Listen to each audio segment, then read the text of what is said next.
Oscars So White campaign has been entirely about color, has been entirely about women and even LGBTQ groups.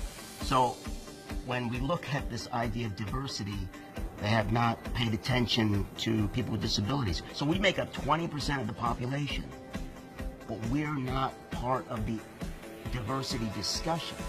In television and film, we get to know people on screen, and your ideas about them change.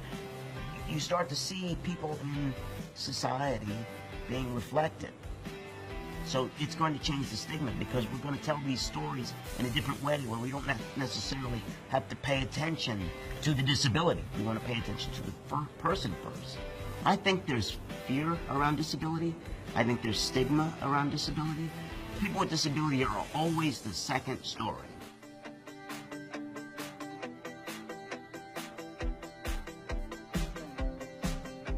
Having a better understanding of authentically portrayed people with disability in society is going to change.